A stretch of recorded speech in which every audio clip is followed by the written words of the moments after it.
صل على رسولنا صل على محمد صل على رسولنا صل على محمد صل على محمد صل على محمد صل على محمد صل على محمد صل على محمد صل.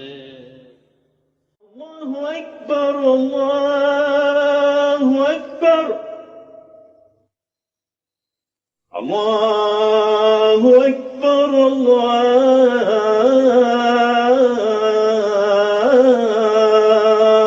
أكبر. أشهد أن لا إله إلا الله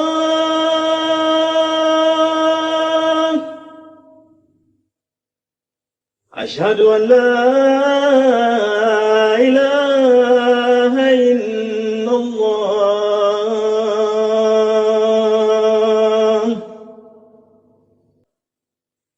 أشهد أن محمدا رسول الله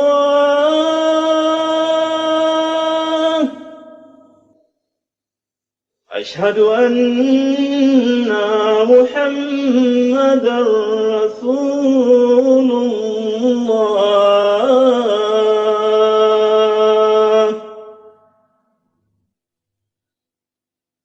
حي على الصلاة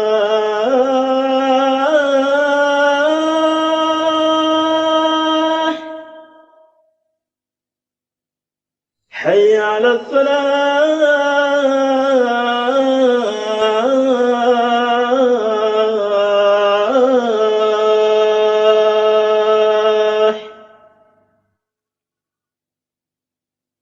حي على الفلاح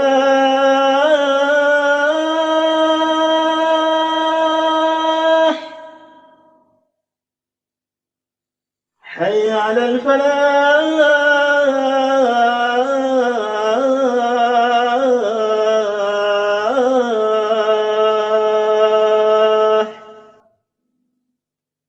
الله أكبر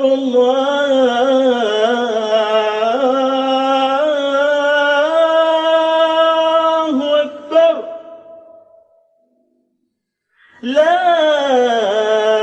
إله إلا الله.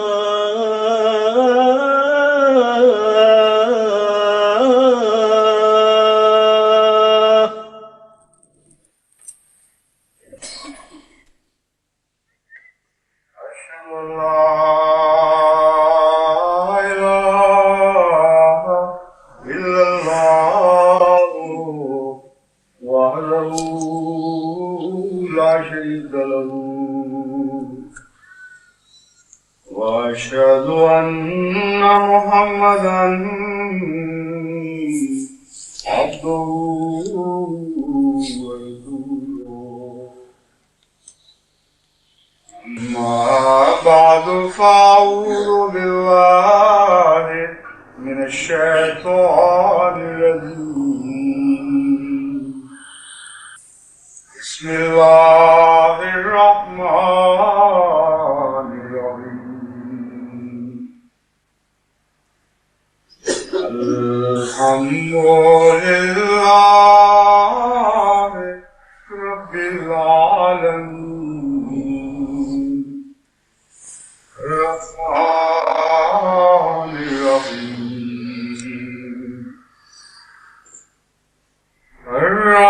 الرحمن الرحيم مالك يوم الدين.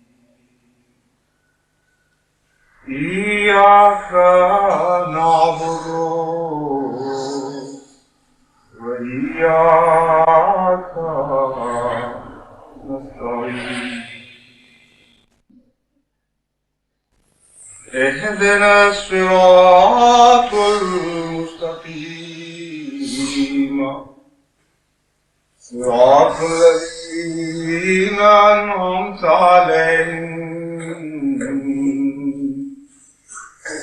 غير المغضوب عليهم ولا الضالين.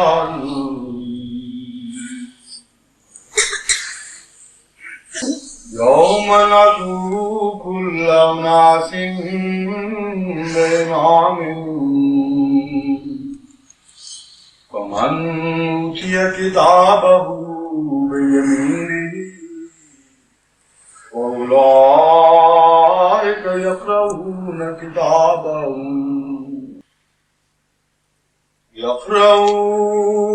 كتابهم ولا يظلمون فتيلا. ومن كان في هذه أعمى فهو في الآخرة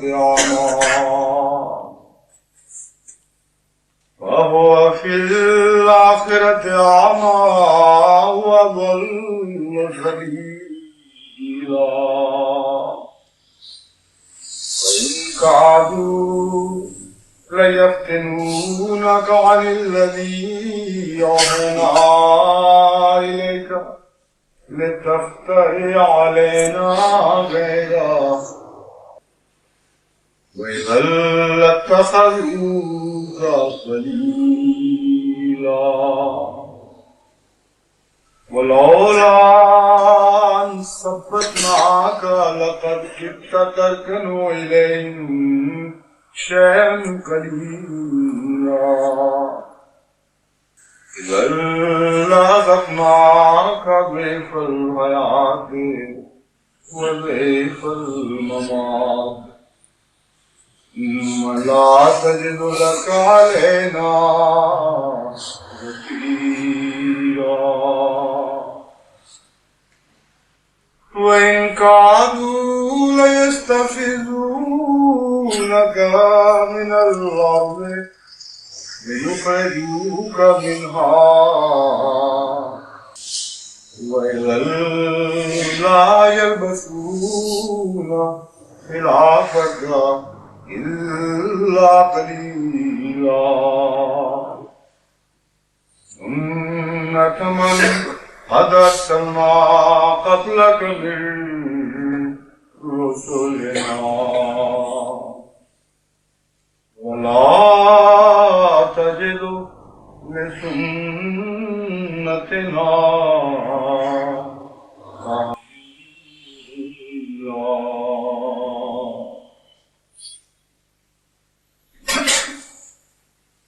قرآن کریم کی جن آیات کی میں نے تلاوت کی ہے ان میں سے پہلی آیت میں یہ عظیم الشان اعلان فرمایا گیا ہے یوم حشر میں تو جبکہ خدا تعالیٰ انسانوں کی بعثت ثانیہ فرمائے گا ہر انسان کو اس کے امام کے نام پر اٹھایا جائے گا، اس کے امام کے نام کے ساتھ اس کو بلایا جائے گا. وہ جس کو سچا امام سمجھتا ہے، جس کے پیچھے اس نے اپنی زندگی کی حرکت و سکون کو لگا دیا، وہ جس کے پیچھے اس نے اپنا لاہ عمل طے کیا اور جسے مقصود بنا کر اس کے پیچھے پیچھے قدم رکھتا رہا، اسی کے ساتھ قیامت کے دن اس کا حشر ہوگا. اگر تو اس نے حضرت اقدس محمد مصطفیٰ صلی اللہ علیہ وآلہ وسلم کو اپنا امام بنا دیا ہے تو آپ ہی کے ساتھ اس کا حشر ہوگا اور کوئی دنیا کی طاقت اسے اپنے اس مقدس امام سے الگ نہیں کر سکے گی. اور اگر اس نے دشمنان محمد مصطفیٰ صلی اللہ علیہ وآلہ وسلم کا وتیرہ اختیار کیا ہے اور ان کو عملی زندگی میں اپنا امام بنا رکھا ہے تو کوئی دنیا کی طاقت اس امامت سے ہٹا کر اس کو محمد مصطفیٰ صلی اللہ علیہ وآلہ وسلم کی امامت میں حشر کی توفیق نہیں بخش سکتے۔ ایک ایسا اعلان ہے جس میں کوئی تبدیلی نہیں، ہر شخص اپنے امام کے پیچھے، یعنی اس حقیقی امام کے پیچھے جس کے ساتھ اس نے اپنی زندگی کی ساری تمنائیں، ساری امنگیں، ساری آرزوئیں وابستہ کر رکھی ہیں، اور جس کے تمام اعمال بھی ان امنگوں، ان آرزوؤں کی تصدیق کرتے ہیں۔ فمن اوتی کتابہ بیمینہ فاولئک یقرؤون کتابہم ولا یظلمون فتیلا۔ بس جن لوگوں کی تقدیر کا فیصلہ ان کے داہنے ہاتھ میں پکڑایا جائے گا وہ اس کتاب کو پڑھیں گے اور ایک ذرہ برابر بھی ظلم نہیں کیے جائیں گے۔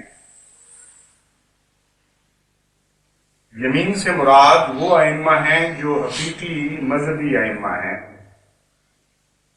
کیونکہ شمال اور یمین کی تقسیم پرانے محاورے کے مطابق مذہبی اور غیر مذہبی دنیاؤں کی تقسیم ہے۔ اس مراد یہ ہے اگر اس نے مذہبی امام کو اپنا مطبوع بنا لیا اور کسی ایسے امام کو جس کو خدا نے مقرر فرمایا ہے، تو پھر اس کے مقدر چمک اٹھے اور اس کے دائیں ہاتھ میں یعنی روحانی لحاظ سے خدا کی خوشنودی کے رنگ میں اسے وہ کتاب دی جائے گی جو اس کے مقدر کی کتاب ہے، جس میں اس کی قسمت کا فیصلہ لکھا ہوا ہو، کیونکہ اس نے اس کو امام بنایا جو خدا کے دائیں ہاتھ پر ہے۔ وَمَنْ كَانَ فِي هَٰذِهِ أَعْمَىٰ فَهُوَ فِي الْآخِرَةِ أَعْمَىٰ وَأَضَلُّ سَبِيلًا، اور جو کوئی اس دنیا میں اندھا ہو وہ قیامت کے دن بھی اندھا ہی اٹھے گا، وَأَضَلُّ سَبِيلًا، بلکہ اس سے بھی بدتر حال میں اٹھایا جائے گا۔ بظاہر تو پہلے مضمون کے ساتھ کوئی قطعی تعلق اس دوسرے مضمون کا نظر نہیں آتا، لیکن اہل شمال کا ذکر پہلی آیت میں نہیں ہے، وہی ذکر اندھے کے طور پر دوسری آیت میں کیا گیا ہے۔ دائیں ہاتھ والوں کا ذکر تو موجود ہے، بائیں ہاتھ والوں کا ذکر موجود نہیں تھا،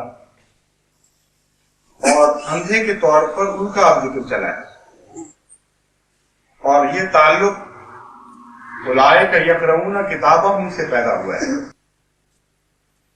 جس کی آنکھوں میں بصیرت ہو وہی تقدیر کا لکھا پڑھ سکتے ہیں،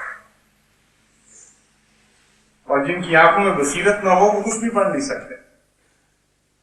تو فرمایا جن کو دائیں ہاتھ میں کتاب دی جائے گی ان کی قسمت کا لکھا وہ پڑھیں گے، کیونکہ وہ اہل بصیرت تھے۔ پہلی دنیا میں بھی اہل بصیرت تھے اور دوسری دنیا میں بھی اہل بصیرت کے طور پر اٹھائے گئے۔ جن کو پہلی دنیا میں تقدیر کے لکھے پڑھنے آتے تھے وہ دوسری دنیا میں بھی تقدیر کا لکھا پڑھ سکیں گے۔ جو پہلی دنیا میں اندھے رہے اور خدا کی تقدیر کے نشان افق میں رونما ہوتے دیکھے بھی اور ان کو سمجھ نہ آئی، ان کی آنکھیں خدا تعالیٰ کی تقدیر اور اس کی سنت سے غافل رہیں، وہ اس دنیا میں بھی اندھوں کے طور پر اٹھائے جائیں گے، بلکہ اس سے بدتر ان کا حال ہوگا۔ یہ امر واقعہ ہے کہ مذہب کی مخالف قوموں کی تقدیر اس سے بہتر بیان نہیں ہو سکتی کہ وہ اندھے ہو جاتے۔ کئی قسم کے اندھیرے ہیں جن میں مبتلا کیے جاتے ہیں۔ سب سے پہلی بات تو یہ کہ وہ نور نبوت کو پہچان نہیں سکتے، سمجھ نہیں سکتے کہ خدا کی طرف سے آنے والے کس رنگ میں رنگین ہو کر آتے ہیں اور خدا سے ہٹے ہوئے لوگوں کے چہرے کیسے ہوتے ہیں۔ سچ اور جھوٹ میں تمیز نہیں کر سکتے۔ مذہبی رہنما مذہب کے نام پر ان کو جنگ کی تعلیم دیتے ہیں، گندی زبانیں استعمال کرتے ہیں، خدا کے بندوں کو جلانے، لوٹنے اور مارنے کی تلقین کرتے ہیں، اور انہیں کچھ سمجھ نہیں آتی کہ یہ پیغامبر خدا کے پیغامبر ہو ہی نہیں سکتے، نور سے اندھیرا ٹوٹ ہی نہیں سکتا. یہ بنیادی بات بھی وہ سمجھنے کی حیثیت نہیں رکھتے.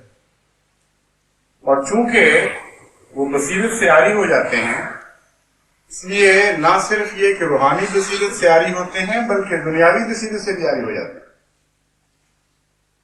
وہ اپنی زندگی کا پروگرام بنا کر، روشنی میں دیکھ کر، ایک منصوبے کے مطابق آگے قدم بڑھانے کے اہل نہیں رہتے. ان کو یہ توفیق نہیں ملتی کہ وہ اس طرح چل سکیں جس طرح ایک روشنی کو دیکھنے والا صاحب بصیرت انسان قدم اٹھاتا ہے، دور تک نظر کرتا ہے راستے پر، جس راستے کو بند پائے اس سے وہ پہلے ہی گریز کر جاتا ہے. جس راستے کو گڑھوں یا خطرات میں ختم ہوتا دیکھتا ہے اس سے پہلے ہی ہٹ کر ایک نئی راہ تجویز کرتا ہے. لیکن اندھے کا حال بیچارے کا یہ ہے کہ جب تک کسی دیوار سے ٹکر نہ لگ جائے یا کسی گڑھے میں جا نہ پڑے، اس بیچارے کو کچھ پتہ نہیں لگتا کہ میں کس راہ پہ چل رہا ہوں. اور بعض دفعہ عین کنارے پر جا کر پتہ چلتا ہے، بعض دفعہ کنارے پر جا کر بھی پتہ نہیں چلتا. جب ہلاکت اس کو گھیر لیتی ہے اس وقت اس کو پتہ چلتا ہے کہ میں نے غلط سے غلام کیا. بین ہی یہی صورتحال ہر زمانے میں خدا کے سچوں کو جھٹلانے والوں کے ساتھ پیش آتی رہی. ایک بھی استثناء آپ اس میں نہیں دیکھیں گے. جس طرح انبیاء کی سنت یقینی اور قطعی ہے، انبیاء کے مخالفین کی سنت بھی 100% یقینی اور قطعی ہے. اور کبھی کوئی تبدیلی آپ کو اس میں دکھائی نہیں دے گی. ایک ہی طرح کے دعوی کرتے ہیں، ایک ہی طرح کی مخالفت کے ڈھنگ اختیار کرتے ہیں. اس سے پہلے لوگ کر چکے ہوتے ہیں وہ ڈھنگ اختیار کر چکے ہوتے ہیں اور ناکام ہو چکے ہوتے ہیں. لیکن وہی چالاکیاں دوبارہ دہرانے کی کوشش کرتے ہیں اس امید میں کہ شاید اس مرتبہ ہم کامیاب ہو جائیں.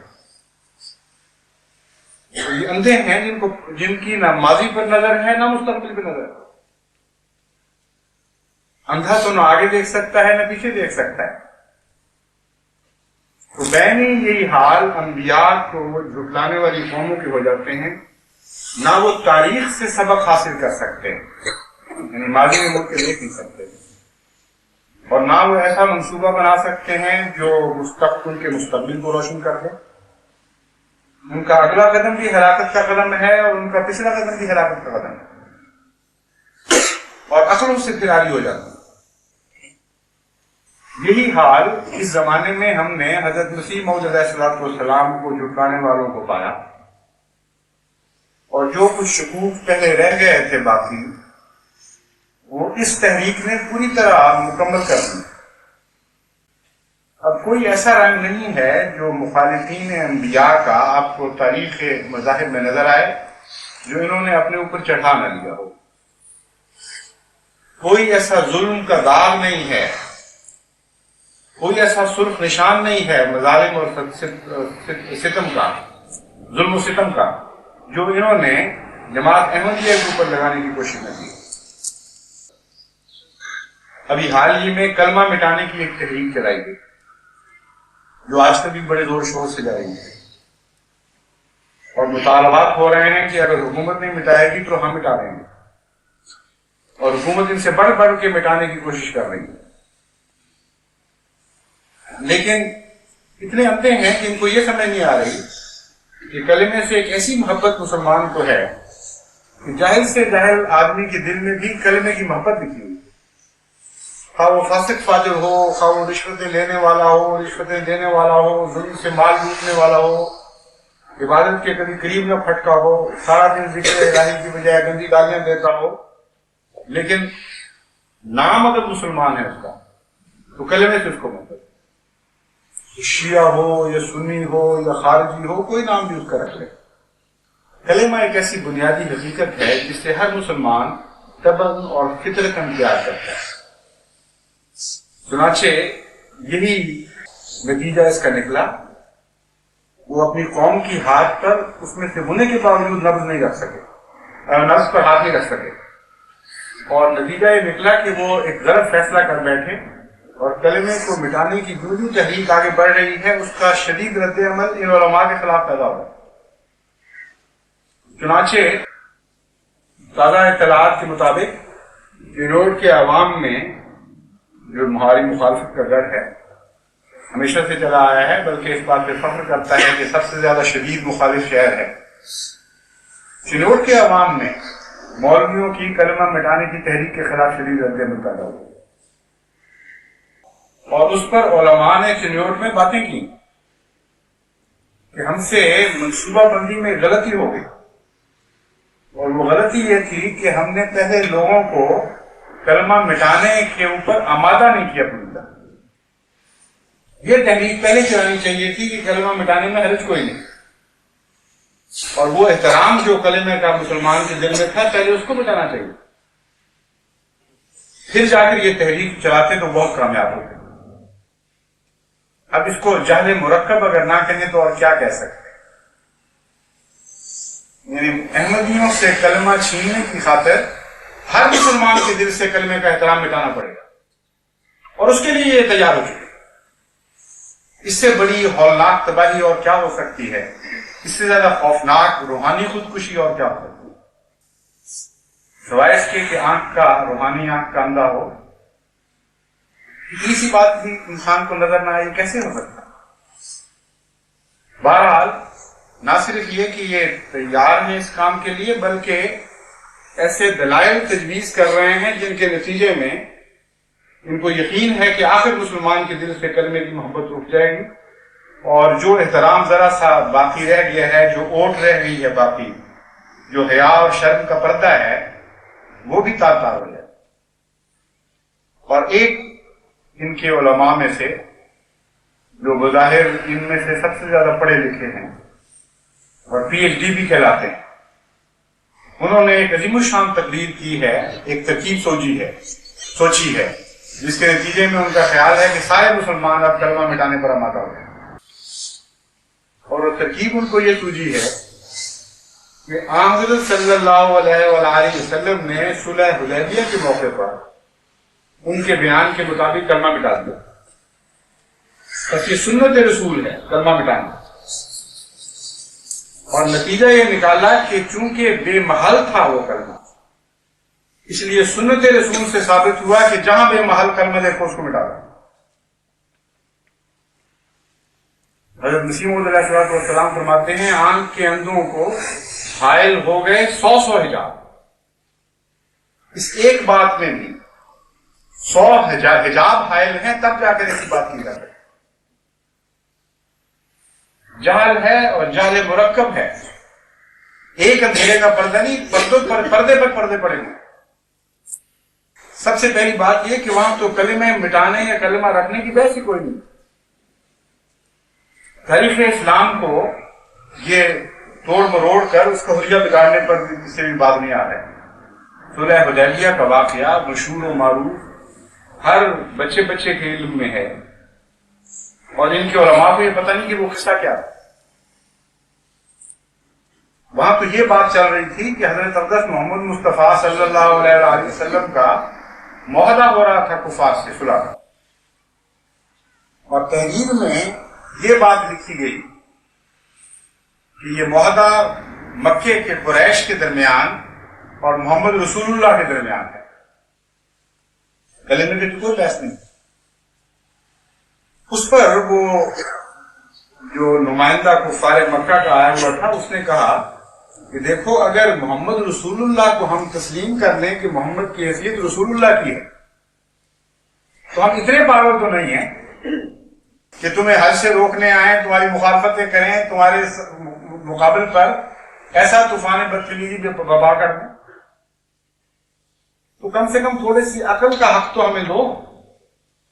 ہم اس لیے مخالفت نہیں کر رہے کہ یہ رسول اللہ ہے، ہم اس لیے مخالفت کر رہے ہیں کہ رسول اللہ نہیں ہے۔ اس لیے جب ہم سے وہ معاہدہ کرو گے تو پھر دونوں طرف کی بات برابر چلتی ہے۔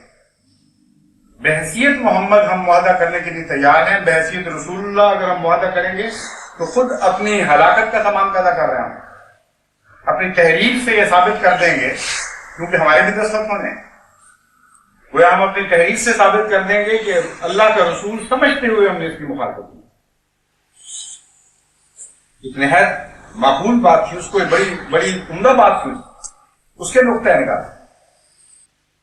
اور حضرت محمد مصطفیٰ صلی اللہ علیہ وآلہ وسلم نے اس لیے لفظ رسول اللہ کاٹنے کی اجازت دے دی کہ آپ کی اپنی تحریر نہیں تھی, دشمن نے بھی دستخط کرنے تھے, اور دشمن کو بھی مجبور نہیں کیا جا سکتا ایمان لانے پر. یہ لا اکراہ فی الدین کی ایک اور لطیف تشریح ہے. یہ دین میں ادنا سا بھی جبر نہیں. جب غیروں سے معاہدہ کرو گے, جب ان کو تحریروں پر دستخط کرنے پر مجبور کرو گے, تو معاہدے میں تو دونوں طرف سے دستخط ہو جاتے ہیں, تو پھر وہاں بھی تمہیں جبرن اپنے دین کے عقائد ان پر ٹھونسنے کا حق کوئی نہیں. اتنا عظیم الشان اسوہ رسول محمد مصطفیٰ صلی اللہ علیہ وسلم جو ساری دنیا کو روشن کرنے کا ہے, ان آنکھ کے اندھوں کے لیے وہ بھی اندھیرا ہی ثابت ہو رہا ہے. اور یہ نتیجہ نکالا جا رہا ہے کہ نعوذ باللہ من ذالک کلمے کو مٹا دینا یہ سنت رسول. اور صرف یہی نہیں, اگر کلمہ بھی ہوتا تو یہ نتیجہ نکالا نہیں جا سکتا جو اب یہ نکال رہے ہیں. اس صورت میں تو دو فریق یہ بنیں گے, ایک فریق تھا جو کہتا تھا ضرور مٹانا ہے, اور وہ مشرکین کا فریق تھا, وہ کلمے کے انکار کرنے والوں کو فریق. اور ایک فریق پر ٹھونسا جا رہا تھا کلمہ مٹانا جو کلمہ کو تسلیم کرتا تھا. اگر کلمہ مٹانے کی بحث تھی تو پھر یہ نتیجہ نکلے گا کہ ہم مشرکین ہیں, یعنی دعویٰ کرنے والے یہ اعلان کریں کہ اے احمدیو ہم مشرک ہیں, ہمارا امام محمد مصطفیٰ صلی اللہ علیہ وسلم سے کوئی بھی تعلق نہیں, اور ہمارے اور تمہارے درمیان یہ قدر مشترک ہے ہی نہیں. تم مانتے ہو یہ کلمہ, ہم نہیں مانتے, اور چونکہ ہمارے ملک کا قانون ہے اس لیے مجبوراً تمہیں جھکنا پڑے گا اور اپنے رسول کی سنت پر عمل کرتے ہوئے مٹانے پر آمادہ ہوگا. پھر تو یہ گزارش کرنی چاہیے ان کو کلمہ مٹانے کا کیسے حق ملا. ہم تو مخالفت نہیں کر رہے کلمے کی, حضرت صلی اللہ علیہ وآلہ وسلم نے تو اگر مٹایا بھی تھا, جیسا کہ میں نے بیان کیا کلمے کی بحث نہیں تھی, مگر جو کچھ بھی تھا لفظ رسول اللہ بھی مٹایا, تو دشمن کے اصرار پر وہ یہ کہتا تھا کہ معاہدے کی شکل میں ہم اس پہ دستخط نہیں کر سکتے, ہم مجبور ہو جائیں گے تمہیں رسول اللہ تسلیم کرنے پر. ہم نے فرمایا ٹھیک ہے نہ تسلیم کرو, یہ تمہارا حق ہے. لیکن اگر وہی صورتحال یہاں ان کو چسپاں ہوتی دکھائی دے رہی ہے تو یہ پھر کفار مکہ کے نمائندہ بن گئے, اور ہمیں محمد مصطفیٰ صلی اللہ علیہ وسلم کے ساتھ باندھ رہے ہیں, جن سے کاٹنے کی کوشش کر رہے ہیں ان کے ساتھ ہمیشہ کے لیے ویوستھا کر رہے ہیں. اور یہ مثال دے رہے ہیں کہ دیکھو جب دشمن پسند نہ کرے کلمے کا لکھنا تو محمد مصطفیٰ کی سنت یہ ہے کہ دشمن کے دباؤ مان لیا کرتے ہیں, اس لیے تم بھی مان جو ہمارا دباؤ. آپ اپنے آپ کو ان ائمہ کے پیچھے لگا لیا جو کفار مکہ کہلاتے تھے, اور ہمیں دنیا کے سب سے مقدس امام کے ساتھ وابستہ کرتے ہیں.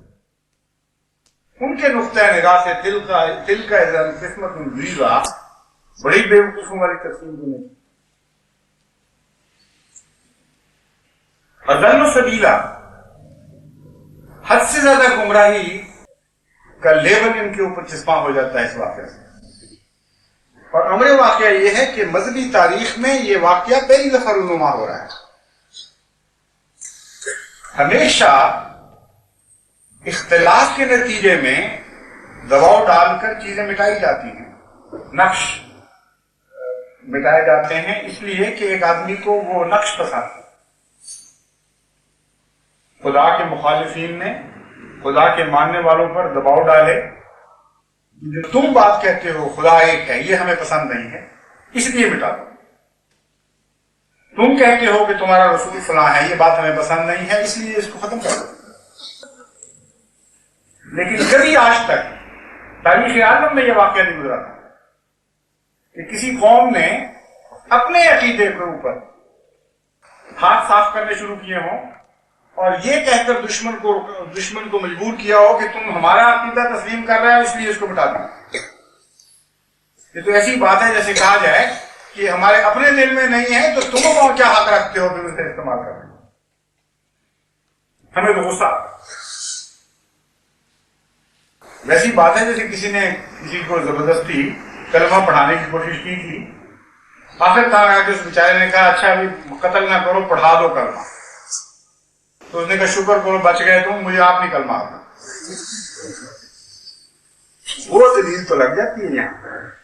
یہ کہیں کہ عجیب احمدی تم بیوقوف لوگ ہو، ہمارا کلمہ پڑھ رہے ہو جبکہ ہم نہیں پڑھ رہے وہ کلمہ، ہمارا کلمہ لکھتے ہو جبکہ ہمارے دل اس رسم سے خالی پڑے ہیں۔ تم محبت کا اظہار کر رہے ہو جبکہ ہم ہمارے دل محبت سے اس طرح خالی ہیں جس طرح گھونسلے کو پرندہ چھوڑ دیا کرتا ہے۔ اس لیے ہمیں غصہ آ رہا ہے، تم مٹاؤ اس کلمے کو، ہم کو برداشت نہیں کر سکتے۔ یہ واقعہ مذہب کی تاریخ میں اس سے پہلے کبھی نہیں ہوا۔ اختلاف کی بنا پر جبر روا نہ رکھا گیا ہو، بلکہ اتفاق کی بنا پر جبر روا رکھا گیا۔ اس کو کہتے ہیں اندھا پن، اور کسی نے خوب کہا ہے کہ اندھے کو اندھیرے میں بہت دور کی سنی۔ تو یہ ہے قرآن کریم کا منشا، روشنی والوں کو، دائیں ہاتھ والوں کو ممتاز کر کے الگ کر دیا۔ پھر ذکر فرمایا وَمَنْ كَانَ فِي هَٰذِهِ أَعْمَىٰ فَهُوَ فِي الْآخِرَةِ أَعْمَىٰ، جنہوں نے اس دنیا میں محمد مصطفیٰ صلی اللہ علیہ وآلہ وسلم کا نور نہیں پہچانا، نہیں دیکھ سکتے تھے، جن کو 100 حجاب حائل ہو چکے تھے، جو سنت نبوی کی تمیز نہیں کر سکتے تھے کہ سنت نبوی ہے کیا اور سنت کفار کس کو کہتے ہیں، وہ یہ گمان دل سے مٹا دیں کہ محمد مصطفیٰ کی امامت میں وہ قیامت کے دن اٹھائے جائیں گے۔ وہ ان ائمہ کی امامت میں اٹھائے جائیں گے جن ائمہ کی وہ پیروی کر رہے ہیں، جو ہمیشہ مذہب کی مخالفت کیا کرتے ہیں۔ وَإِن كَادُوا لَيَفْتِنُونَكَ عَنِ الَّذِي أَوْحَيْنَا إِلَيْكَ لِتَفْتَرِيَ عَلَيْنَا غَيْرَهُ وَإِذًا لَاتَّخَذُوكَ خَلِيلًا۔ جیسا کہ میں نے بیان کیا تھا، کوئی ایک بھی ایسی بات نہیں جو اس سے پہلے دشمنان اسلام نے کی ہو اور انہوں نے اختیار نہ کر لی۔ چنانچہ حضرت محمد مصطفیٰ صلی اللہ علیہ وآلہ وسلم کو کبھی فتنوں میں ڈالتے تھے، مصیبت میں مبتلا کرتے تھے، دکھ دیتے تھے کہ اپنے قول سے، اپنے مسلک سے ذرا سے سر رکھا، اور کبھی لالچ دیتے تھے۔ اور یہی دو چیزیں بین ہی آج احمدیوں کے متعلق پاکستان میں جماعت کے دشمن اختیار کر رہے ہیں۔ لِيَفْتِنُونَكَ میں جو فتنے کا ذکر ہے قرآنی محاورے کے مطابق، آپ ایک جگہ نہیں متعدد جگہ اس لفظ کو ان معنوں میں پڑھیں گے کہ جب دشمن جبر کے ذریعے مذہب کو تبدیل کرنے کی کوشش کرے تو اسے قرآن کریم فتنہ کہتا ہے۔ وہ لوگ جو جب قرآن کریم کی روح سے آگے لگاتے ہیں، مال لوٹتے ہیں، گھر جلاتے ہیں، اور صرف وجہ یہ ہوتی ہے دشمنی کی کہ یہ لوگ خدا کے ایک بھیجے ہوئے پر ایمان لے آئے ہیں، ان کے متعلق قرآن کریم فرماتا ہے اگر وہ فتنے سے باز نہیں آئے اور انہوں نے تکرار کی تو پھر ہم بھی انہیں پکڑیں گے اور ہم بھی پکڑ میں تکرار کریں گے۔ ان الذین فتنوا المؤمنین والمؤمنات ثم لم یتوبوا فلہم عذاب جہنم ولہم عذاب الحریق۔ تو فتنوا المؤمنین والمؤمنات کا جو نقشہ کھینچا ہے اس سے پہلی آیات میں اس کی تفصیل موجود کہ وہ لوگ جو مومنوں کو فتنے میں ڈالتے ہیں آگے لگا کر اور جلا کر اور ظلم کر کے اور ستم ڈھا کر اس بات کا پابند کرتے ہیں کہ وہ اپنے دین سے منحرف ہو جائیں، اللہ تعالیٰ انہیں یقیناً شدید سزا دے گا۔ تو یہاں بھی فتنہ انہی معنوں میں استعمال ہوا ہے، ورنہ حضرت محمد مصطفیٰ صلی اللہ علیہ وآلہ وسلم کو کون فتنے میں ڈال سکتا تھا؟ خدا کا رسول کیسے فتنے میں پڑ سکتا ہے؟ سوائے اس کے کوئی معنی نہیں کہ تجھ پر مذہبی تشدد کیا جائے گا، تجھ پر مذہبی لحاظ سے مظالم ڈھائے جائیں گے، ستم توڑے جائیں گے۔ تو ان کادوا لیفتنونک، اگر ان کے پیش جائے، اگر ان کا بس چلے تو ہر طرح سے تجھ کو ظلم و ستم کا نشانہ بنا دیں۔ بلکہ قریب ہیں کہ یہ بنا دیں گے. یہ دونوں معنی نکلتے ہیں ان کادو کے کہ ان قریب یہ واقعہ ہونے والا ہے. لَيَفْتِنُونَ کا تجھے فتنے میں ضرور ڈال دیں گے. عَنِ الَّذِي اور ہینا الیکا اس وجہ سے یعنی نیت ان کی یہ ہوگی کہ تجھے خدا تعالیٰ کی وحی سے جو تجھ پر نازل کی جاتی ہے جو ہم تجھ پر نازل کر رہے ہیں یعنی اللہ تعالیٰ فرما رہا ہے اس سے تجھے ذرا سا ہٹنے پر مجبور کر. اتنی سی بات ہماری مان جا ورنہ ہم تجھے ماریں گے ورنہ تشدد کریں گے ورنہ مظالم کا نشانہ بنائیں گے. خدا یہ کہتا ہے تمہیں لیکن تم ہماری خاطر ذرا سا یہ بات مان جاؤ. تو ہر قسم کے جبر سے بھی کام لیں گے تیرے خلاف. اور اگر تو جبر سے نہیں مانے گا تو یہ کہیں گے کہ اچھا تم ہماری بات مان کے دیکھو ہم تمہیں سینے سے لگا لیں گے. اذا لاتخذوک خلیلا اگر تم ان کی بات مانو گے تو تمہیں یہ ضرور سینے سے لگا لیں گے. یہ تو یوں معلوم ہوتا ہے کہ آج کل پاکستان کی باتیں سن کر خدا نے یا پاکستان کی باتیں دیکھ کر خدا تعالیٰ نے یہ خبر بھیجی. یہی ہمیں کہا جا رہا ہے کہ سیدھے ہو جاؤ. خدا تعالیٰ نے جس کو امام بنایا ہے تمہارے لیے میں محمد مصطفیٰ صلی اللہ علیہ وآلہ وسلم اس کا کلمہ چھوڑ دو یا پھر اپنے مسلک سے تھوڑا سا ہٹ جاؤ. اگر نہیں ہٹو گے تو ہم تمہیں ماریں گے اور اگر ہٹ جاؤ گے اپنے مسلک سے تو ہم تمہیں سینے سے لگا دیں تمہیں اپنا دوست بنا دیں. ہمارے یہاں کو وہی جواب ہے جو محمد مصطفیٰ صلی اللہ علیہ وآلہ وسلم کا جواب ہے. اے خدا کے مقابل پر ہمیں سینے سے لگانے والا ہم ان سینوں پر تھوکتے بھی نہیں ہیں. خدا کے مقابل لعنت ڈالتے ہیں ان سینوں پر جو محمد مصطفیٰ صلی اللہ علیہ وآلہ وسلم کے دشمنوں کا جذبہ اپنے اندر سمیٹے ہوئے ہیں. ہمیں تو محمد مصطفیٰ کے قدموں کی خاک ان سینوں سے کروڑوں اربوں گنا زیادہ پیاری ہے. ہم نہیں چھوڑیں گے اس امام کو جس امام سے تم ہمیں کاٹنا چاہتے ہیں اور اس امام کو بھی نہیں چھوڑیں گے جو اس کی غلامی سے پیدا ہوا ہے جو اس کی کامل محبت کے نتیجے میں تخلیق کیا گیا ہے. اس سے بڑھ کر عاشق صادق کبھی اسلام میں پیدا نہیں ہوا جو جس طرح حضرت مرزا غلام احمد قادیانی علیہ السلام نے حضرت محمد مصطفیٰ صلی اللہ علیہ وسلم سے محبت کی اور اب آپ کے عشق میں اپنا سب کچھ اٹھا دیا. نہ ہم اپنے امام کامل حضرت محمد مصطفیٰ صلی اللہ علیہ وسلم کو چھوڑیں گے نہ اس امام مہدی کو چھوڑیں گے جو آپ کی خاطر بنایا گیا جو آپ کے پیغام کو دنیا میں شائع کرنے کے لیے خدا تعالیٰ نے مبعوث فرمایا جو آپ کی قدموں کے خاک کی مٹی سے بنایا گیا. کیسے ممکن ہے کہ تمہارے سینوں میں لگنے کی خاطر ہم ان مقدس وجودوں کی خاک پاک چھوڑ دیں گے؟ وہم ہے یہ گمان ہے تمہارا. تم جانتے نہیں کہ خدا کی تقدیر نے پہلے تم جیسوں کے ساتھ کیا سلوک کیا. تمہارا ماضی بھی اندھا ہے تمہارا مستقبل بھی اندھا ہے.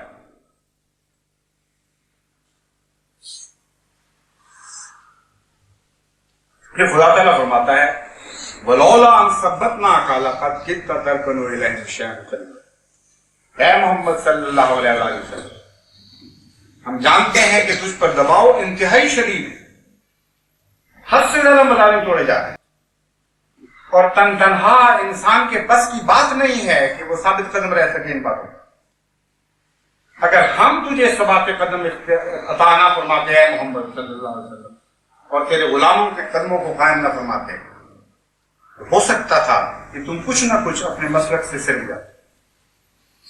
یہ خدا کی تقدیر ہے. اس کے فرشتے ہیں جو دلوں کو تھامے ہوئے ہیں جو قدموں کو طاقت بخش رہے ہیں. اذا لأذقناک ضعف الحیات وضعف الممات. اور اگر ایسا ہوتا کہ خدا تعالیٰ تمہیں سبا سے قدم نہ عطا فرماتا اور تم کچھ سرک جاتے اپنے مسلک سے تو پھر ان کے سینے سے تم لگتے یا نہ لگتے خدا کا غضب تم پر ضرور بھڑک اٹھتا اور اس دنیا میں بھی تم ذلیل کر دیے جاتے اور آخرت میں بھی ذلیل کر دیے جاتے. دنیا میں بھی دوہرا عذاب تمہارے مقدر میں لکھا جاتا اور آخرت میں بھی دوہرا عذاب تمہارے مقدر میں لکھا جاتا. یہ ہے ہمارے لیے متبادل راہ.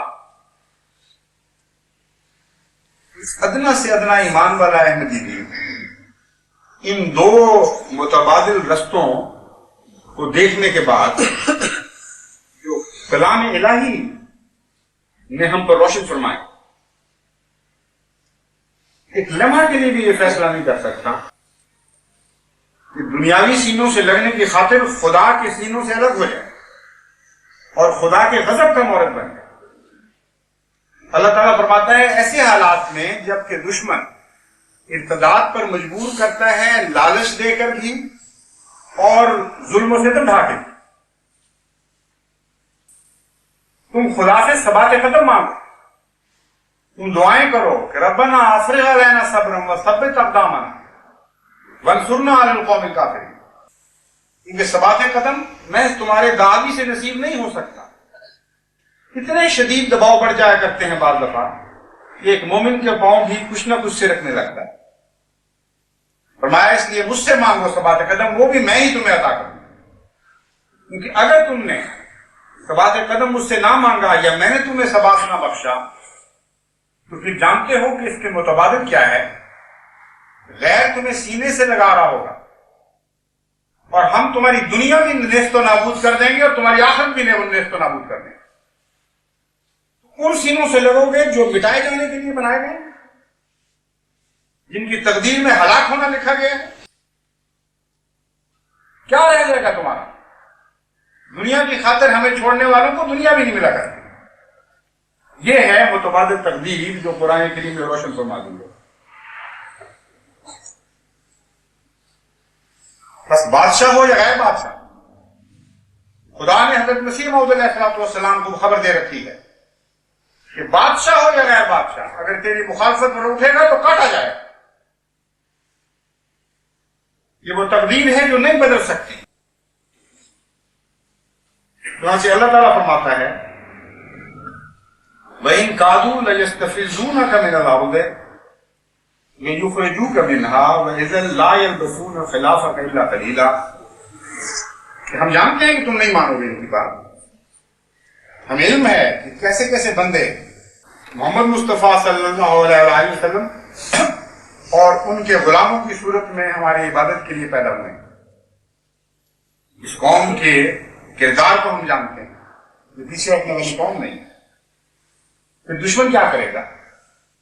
فرماتا ہے ان کادوا لیستفزونک من الارض، دشمن اب یہ چاہے گا اگر اس کا بس چلے تو تمہارے پاؤں اکھیڑ دے، تمہیں ہلکا کر دے، مضبوط قدم نہ رہے تمہارے۔ ثبات قدم کا بالکل الٹ نقشہ جو ہے وہ یستفزون کا میں پیش فرمایا گیا ہے۔ ہم تمہیں ثبات قدم عطا فرما رہے ہیں اور دشمن یہ چاہے گا کہ تمہارے قدم اکھڑ جائیں، تمہیں اپنے مقصد پر ایمان نہ رہے، اپنے ایمان اپنے عقائد پر یقین کامل نہ رہے، اور رفتہ رفتہ تم شبہات میں گرفتار ہونے لگا۔ کبھی یہ سوچو کہ پتہ نہیں خدا ہمارے ساتھ ہے بھی کہ نہیں، کبھی یہ وہم اٹھنے لگے ہیں کہ پتہ نہیں تاریخ مذہب جو سنا کرتے تھے وہ سچی ہے بھی کہ نہیں۔ یہ نہ ہو کہ دشمن دندناتا ہوا نکل جائے اور ہم اسی طرح ذلیل و خوار ہو کر اس دنیا سے رخصت ہو جائیں۔ کئی قسم کے توہمات ایسے حالات میں انسان کے دل میں اٹھتے ہیں۔ تو فرماتا ہے اللہ تعالیٰ کہ یہی چاہتے ہیں کہ یستفزون کا، تاکہ تمہارے قدم اکھیڑ دیں، اور صرف یہی نہیں، تمہارے قدم اکھیڑیں اور پھر تمہیں بے وطن کر دیں، یخرجوک منہا، تاکہ تمہیں اپنے وطن سے باہر نکالیں۔ وہ آواز جو 1400 سال پہلے مکے میں محمد مصطفیٰ صلی اللہ علیہ وسلم کے دشمن بلند کر رہے تھے، سیدھے ہوتے ہو کہ نہیں؟ سینے سے لگنا ہے تو اپنے مسلک کو چھوڑ دو، ورنہ اس وطن کو چھوڑ دو جو وطن ہمارا وطن ہے۔ وہی آواز آج پاکستان سے اٹھائی جا رہی ہے۔ ذرے کا بھی فرق نہیں۔ حیرت ہوتی ہے کہ جب خدا تعالیٰ انسانوں کو اندھا کر دیتا ہے وہ کچھ بھی پھر دیکھ نہیں سکتے کہ وہ کیا کہہ رہے ہیں، کس نیچ پر کلام کر رہے ہیں، انبیاء والی باتیں کر رہے ہیں یا انبیاء کے دشمنوں والی باتیں کر رہے ہیں۔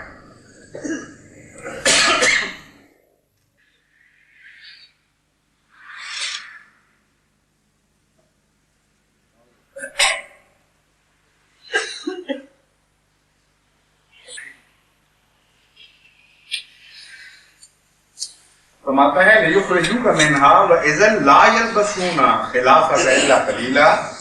مگر یہ کس خیال میں بیٹھے ہوئے ہیں لوگ. اے محمد صلی اللہ علیہ وآلہ وسلم، اگر یہ تجھے نکالنے میں کامیاب ہو گئے تو ہم تجھے بتاتے ہیں کہ تیرے بعد پھر یہ خود بھی نہیں رہیں گے، تیری وجہ سے یہ لوگ قائم ہیں. تیرے بعد پھر یہ بھی صفحہ ہستی سے مٹا دیے جائیں گے. جہاں سے تو نکالا جائے گا وہاں یہ بھی بسنے کے لائق نہیں رہیں گے. یا پھر دوسرا معنی یہ ہوگا لا یلبسون خلافک الا قلیلا، یا پھر ان کو جلدی توبہ کرنی پڑے گی. تھوڑے دن ہی تیری مخالفت کریں گے اور اس کے بعد باز آ جائیں گے، پھر یہ بچ جائیں گے. دونوں معنی نکل سکتے ہیں. تو اب اس قوم کے بچنے کی صرف یہ صورت ہے کہ یا تو وہ تجھے تسلیم کر لیں، تجھے اپنے مسلک سے ہٹانے کی بجائے تیرے مسلک کو اختیار کر لیں،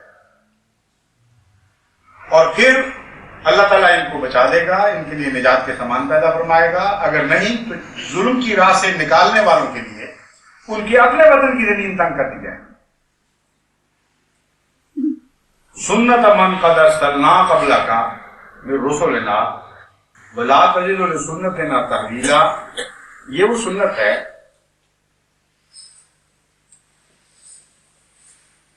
جو ہم نے انبیاء کے لیے تجھ سے پہلے جاری فرمائی.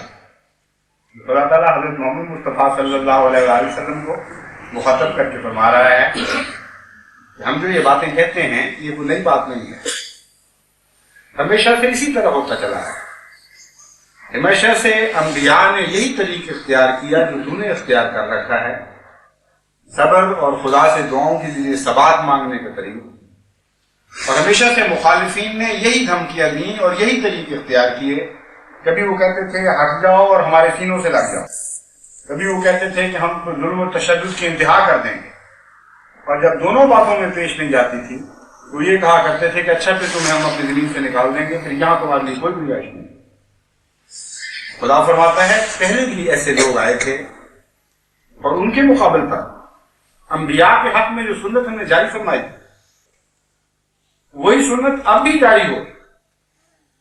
ولا تجد لسنتنا تحویلا، اور تو کبھی بھی ہماری سنت میں کوئی تبدیلی نہیں دیکھے. نہ پہلے یہ تبدیل ہوئی تھی، نہ آج ہوئی ہے، نہ آئندہ کبھی تبدیل ہوگی. کتنا روشن مستقبل ہے جماعت احمدیہ کا، جو کلام الہی ہمارے سامنے پڑھ کر ہمیں سنا رہا ہے. وہ کلام ہمیں سنا رہا ہے جو حضرت محمد مصطفیٰ صلی اللہ علیہ وآلہ وسلم کے مطہر اور مقدس دل بنا دیا. وہ کلام ہمیں یہ مستقبل سنا رہا ہے، یہ نوید دے رہا ہے اس شاندار مستقبل کی. جس کلام سے زیادہ مطہر کلام، جس کلام سے زیادہ یقینی اور قطعی کلام کبھی کسی نبی کے دل پر نازل نہیں.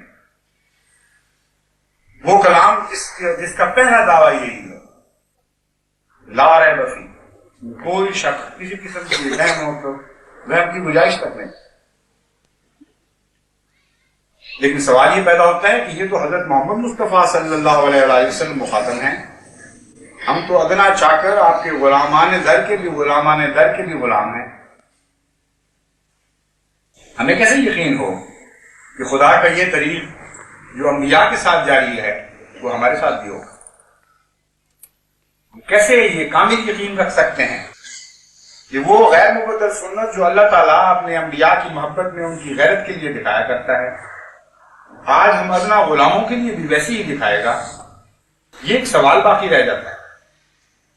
اس کا جواب یہ ہے کہ ان آیات میں سے جو پہلی آیت میں نے تلاوت کی تھی وہی مضمون یہاں مکمل ہوا ہے اور اسی میں ان توہمات کا جواب دے دیا گیا ہے. فرمایا یوم ندعو کل اناس بامامہم، ہم قوموں سے ان کے ائمہ والا سلوک کیا کرتے ہیں. قیامت کے دن بھی یہی سلوک ہوگا اور دنیا میں بھی تم سے وہی سلوک ہوگا جو تمہارے امام کے ساتھ خدا کرتا چلا ہے. تم بچائے جاؤ گے تو محمد مصطفیٰ کی برکت سے بچائے جاؤ گے، تم کامیاب کیے جاؤ گے تو محمد رسول اللہ کی برکت سے کامیاب کیے جاؤ گے.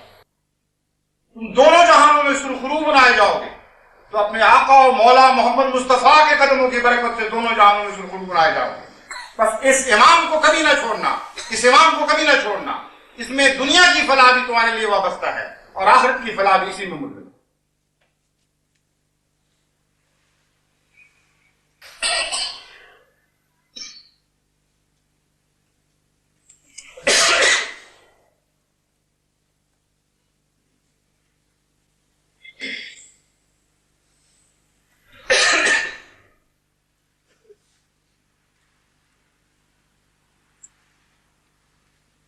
الحمد لله نحمده ونستعينه ونستغفره ونؤمن به ونتوكل عليه ونعوذ بالله من شرور أنفسنا ومن سيئات أعمالنا من يهده الله فلا مضل له